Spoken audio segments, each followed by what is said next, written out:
live from MC Studio here at Baybay City. I'm Princess Tripoli. And I'm Van Vizcarra coming up here on MNC Today. Conflict between Russia and Ukraine continues. Presidential candidates refuses to back rival Lena Robredo. Southern Tagalog Coast Guard recovers the bodies of 5 deceased children in Lake Batangas. Gas oil price in the Philippines increases. The flattening curve of the COVID-19 cases in the Philippines. And expansion of DDoS services across different sectors.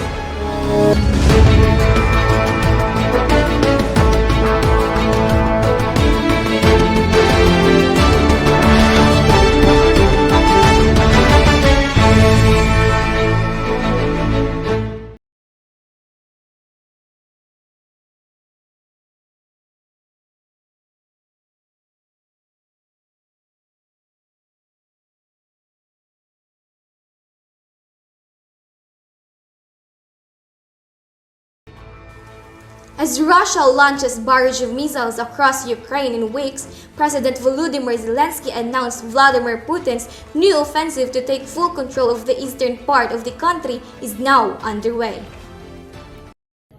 Russian forces have launched their anticipated offensive in the eastern part of Ukraine. However, Zelensky addressing his nation saying, "No matter how many Russian soldiers are driven there, we will fight, we will defend ourselves." The bodies of the 5 dead children has been retrieved from Lake in Leyte, Batangas. Due to an unexpected event, the children drowned in the deep parts of the lake and was later found dead by the Coast Guards. These are the names of the children who were retrieved after the disastrous tragedy: Keel, Rodney, Courtney, Sharon, and Jemmy Rose Prisas. The parents of the children were outraged due to the tragedy that happened. All of them were distressed and couldn't bear their losses. Kapatid ko po yung isa, anak ko yung dalawa, pamangkin ko po yung dalawa. After the tragedy, the LGU instructed some officials to secure the area around Lake to prevent another disaster from occurring again.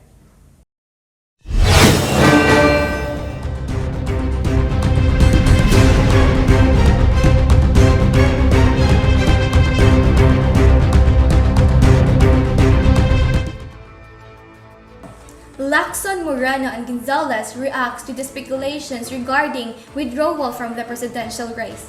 Nathan Songs tell us more. Lena Robredo's 3 rivals in the presidential candidacy refuses to back her campaign Sunday. Moreno, Lacson, Gonzalez rejects hostile attackers that they are not withdrawing and will run for the presidential candidates in the incoming election in 2022 in the Philippines. Walang magwi-withdraw sa amin at tigilan na yung pakalat na balita na mayroong magwi-withdraw. As simple as that. Lacson, on the other hand, clarified the issue that nobody from his camp will withdraw. And we have to correct over and over and over again. Nagsasawa na kami kako-correct, kaya mabuti na rin ito nangyari. Once and for all, malinaw, walang magwi-withdraw at hindi kami magwi-withdraw. This is Nathan Sams reporting. There will be another price hike in gasoline, diesel, and kerosene this week. Here's Kathy for the details. Philippines Shell Petroleum Corporation and Sea Oil Philippines Incorporated announced an increase in gasoline prices of 0.45 pesos per liter, diesel prices of 1.70 pesos per liter, and kerosene prices of 0.45 pesos per liter. The price hike is likely disliked by Filipinos, as this would contribute to the burden of people who are using public transportations for a living or to reach their destination. Oil companies in the Philippines announced an increase in the prices of petroleum products, including gasoline, diesel, and kerosene. Kathy Tiron reporting. Thank you very much, Kathy. The Philippines on Tuesday reported 195 new COVID-19 cases, the lowest daily tally this year. Bea Palomares has a report.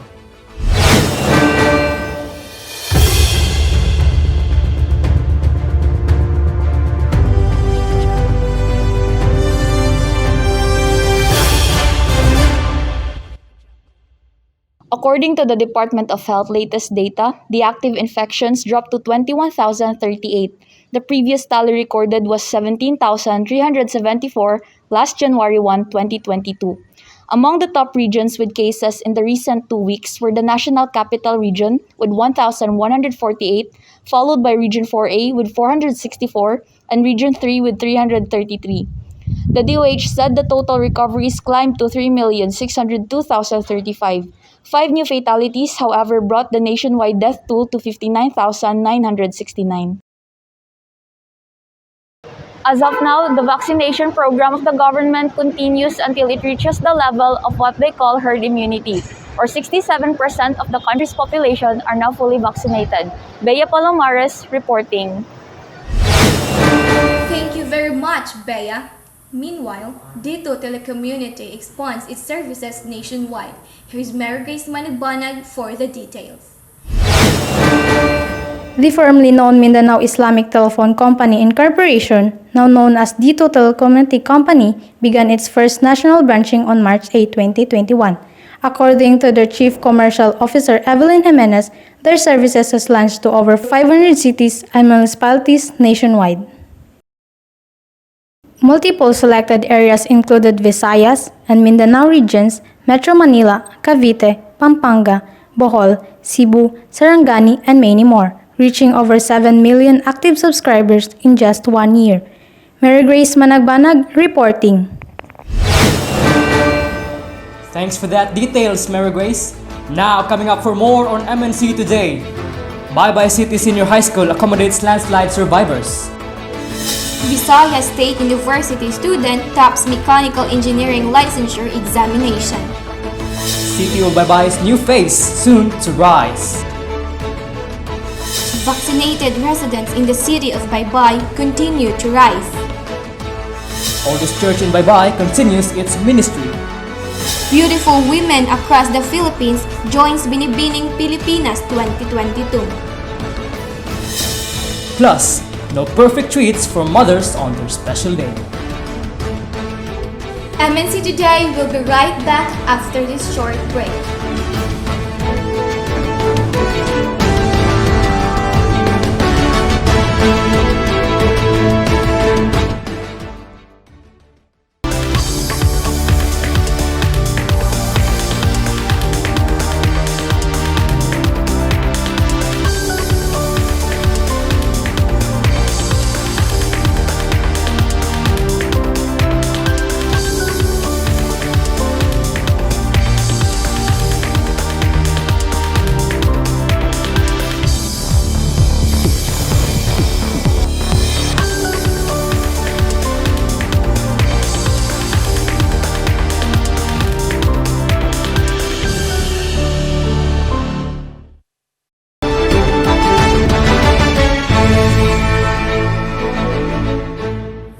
After the Typhoon Odette, Visayas region experienced another typhoon that caused 175 deaths and 110 missing. We have Maritoni Sindangan for the details. Typhoon Agaton brings massive impact in Visayas region. According to NDRRMC, a total of 175 deaths and 110 are still missing on the onslaught of the typhoon. In Baybay City, a total of at least 4 barangays experienced landslides and at least 89 people were buried alive, leaving locals of the said areas homeless and orphans. Baybay City Senior High School is the main evacuation area of the affected. According to Roger Lingato, the current school principal, the evacuees are mostly from Cantagnos and Mailhi. It is part of our role to accommodate the people, especially during disaster, because as all the schools are considered as an evacuation center. So it is also part of our responsibility. Our school is a government building, so it is our obligation that our school is also open for the evacuees so that we can give them a temporary shelter. Various organizations already responded to the survivors. Some are from the different LGUs, There were also private individuals and some non-government organizations who volunteered to help in the relief operation. Right now, the survivors are still needing your help like foods, medicines, and clothing. For those who would want to help them, you can visit them here at Baybay City Senior High School Gym. Michelle, Van. Thanks for that report, Martoni. A former Viscount tops mechanical engineering licensure examination, breaking historical records with his remarkable scores. Here's Crystal Romanza for the details. Visayas State University main campus congratulates Engineer Mark Anthony S. Arcayan, a DOST scholar from Visayas State University, for his historical record being the top one in the mechanical engineering licensure examination this year.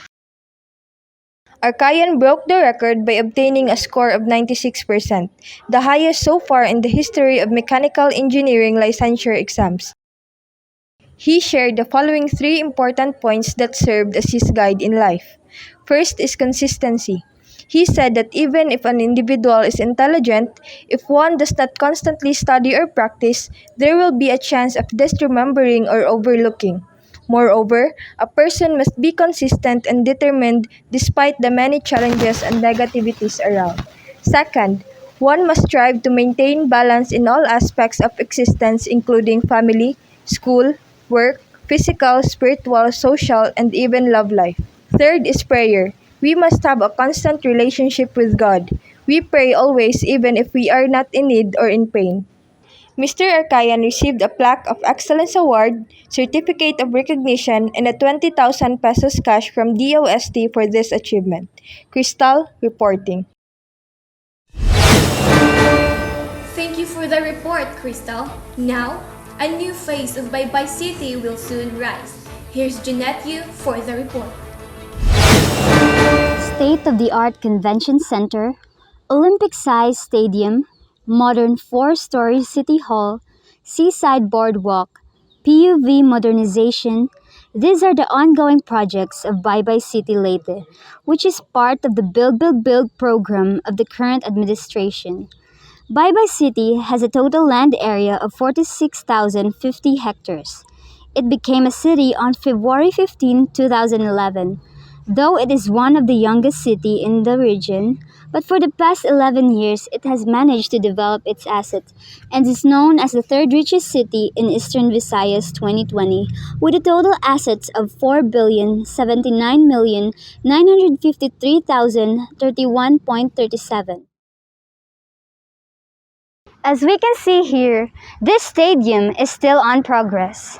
It is a state-of-the-art stadium that has the capacity of more than 1,000 people. This is one of the mega projects here in Baybay City. Sooner or later, Baybay City will become a mega city. Jeanette Yu reporting. Thanks, Jeanette. The vaccination in the city of Baybay is still ongoing. Live, one of our MNC News reporters, David Alea. David, what is the current situation there? Van, I'm currently at the Baybay City Gymnasium where the local vaccination is being held. At my back, pediatricians are getting vaccinated for Pfizer vaccine. For the past couple of months, the government of Baybay City are operating vaccination drive to meet the target vaccinated Baybayanons. As Mayor Honorable Jose Carlos Alcari said, we'll meet our target of 84,049 fully vaccinated Baybayanons. Thus, let us look for the remaining unvaccinated residents in our barangays and encourage them to have themselves vaccinated for their protection and for their family. The rest must continue to follow the healthcare protocols at all times. We must not put our guards down because the virus is still here. The in charge of vaccination program, Dr. Jerome Profitana, report as of May 5, more than 80% of the target population in Baybay City have been fully vaccinated. So as of today, May 5, more than 80% of the target population in Baybay have been fully vaccinated, meaning either they received 1 dose of Johnson or 2 doses. That's the total. However, I think the more significant achievement is the senior citizens. We have almost 85 to 90% of our senior citizens are fully vaccinated. Dr. Jerome also stated the sites you could visit for the vaccination updates. So if you want to get the exact date, we usually post it at the end of the week, either Saturday or Sunday, either at Baybay City Updates in Facebook or Groove FM through the radio. To get vaccinated or have a booster shot, you can visit the official Facebook page of Baybay City Updates for the vaccination schedule, or go to the Baybay City Health Office at Zone 23, Baybay City. This is David Alea reporting. Van. Thank you, David, for the information. Baybay is well known for its churches and history. Here's Marisa Lape to remind us of the church's origins.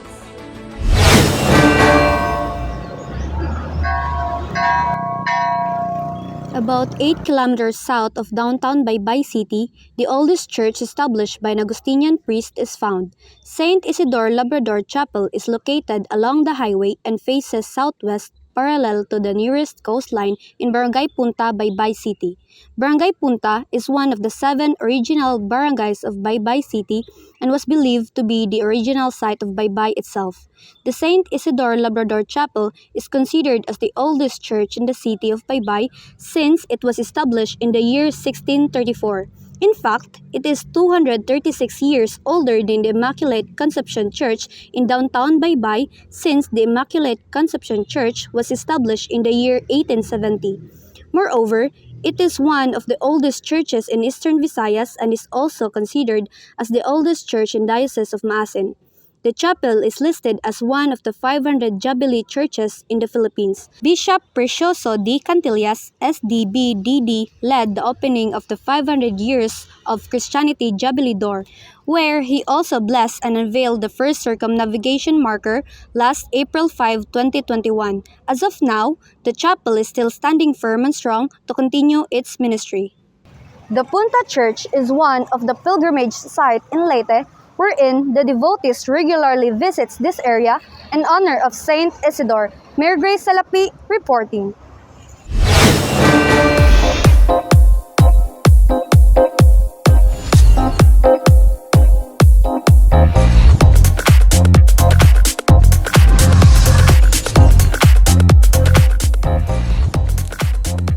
There appears to be no shortage of stunning Pinays among the applicants for the Binibining Pilipinas 2022 pageant.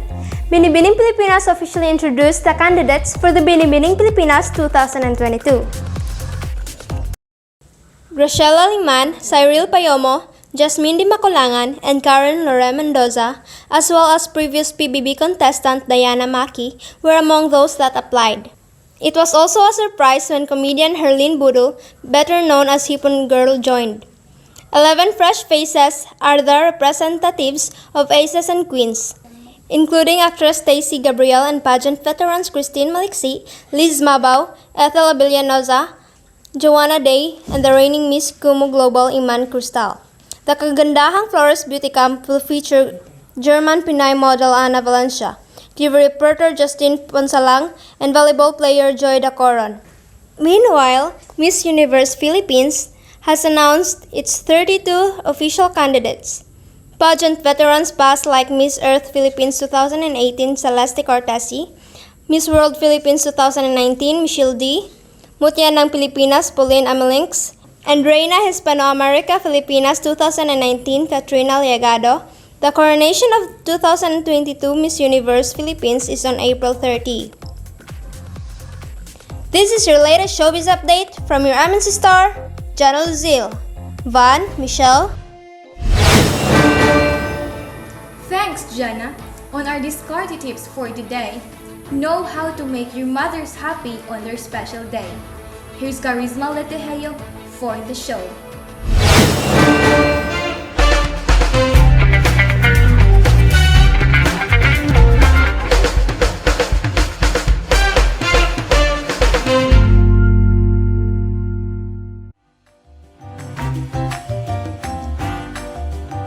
Flowers, cards, and cakes are some of the tips to make your mother happy in this month of Mother's Day. Here is Mr. Earl Lawrence Balbereno, our guest cuisiner, for today's discarded tips. He is a grade 12 cookery student in Baybay City Senior High School and will be showing us a main course dish perfect for a Mother's Day celebration that will surely make her feel extra special. Thank you for having me, Miss Charisma. It's a pleasure to share my today's dish as dedication to our momshies out there. Interesting. And Mr. Balbareno, tell us more about this dish. This is a localized meat dish coated with jackfruit jam since jackfruit is the banner commodity in Region 8. How lovely. Now, without further ado, Mr. Earl, cook us the way. Good day everyone, I am Earl Lawrence Valorino, a grade 12 cookery student in Baybay City Senior High School, Baybay Division Region 8. Today, I'll be cooking spicy pork ribs coated with jackfruit jam.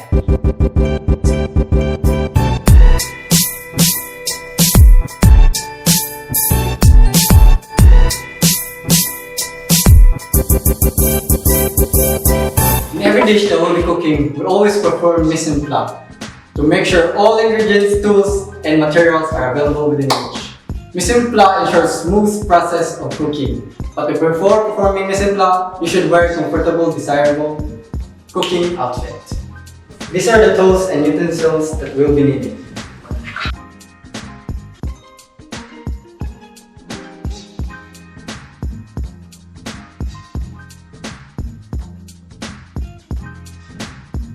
These are the ingredients we'll need.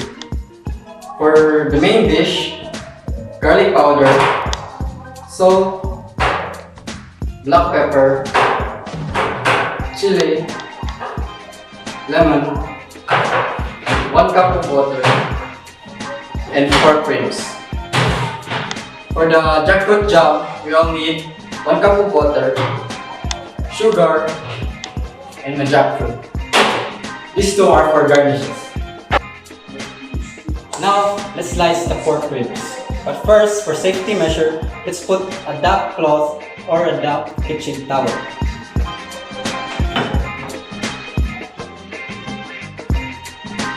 This is to avoid too much movement for the chopping board. Now let's check. It's good.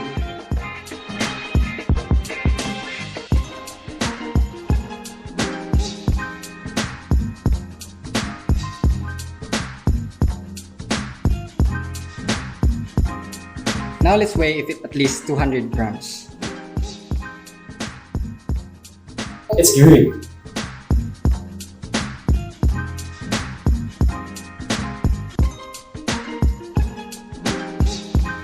All are set, let's get cooking.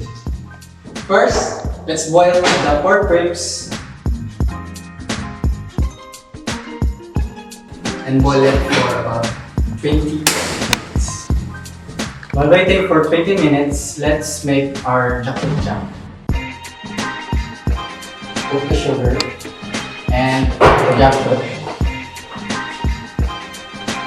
The sugar added will caramelize and will contribute to the glossiness of our jam. Now our jam is ready. Let's set it aside. As you can see, there's an unwanted fat that's emerging, as we call it as scum.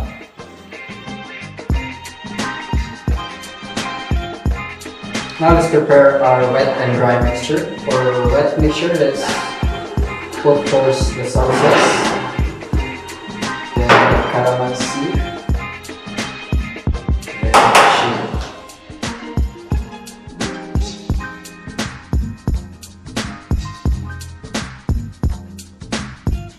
Next is the dry mixture.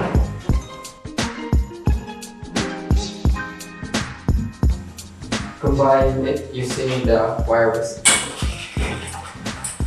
It's dipping time.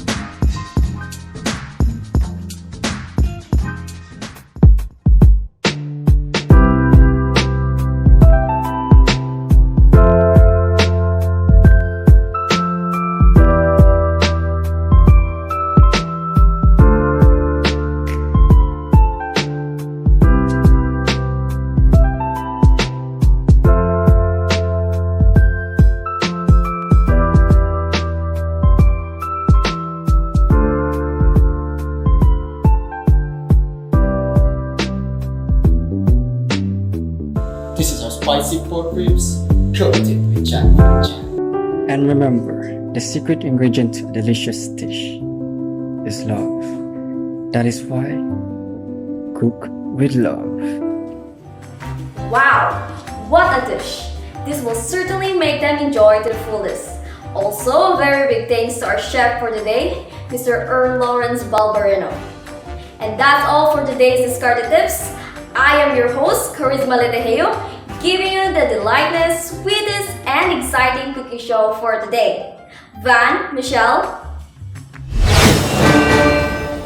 Thank you, Charisma, for sharing us these wonderful and interesting discarded tips for our dearest mothers out there for their special day in this month of May. And that marks the end of today's news, and we are your trusted news anchors, Van Vizcarra and Princess Tripoli. Always here 24/7, bringing you the first and freshest news from all over the world. Adieu, friends, you can see because the action never stops. Keeping you updated on what's coming ahead of you, only here on MNC.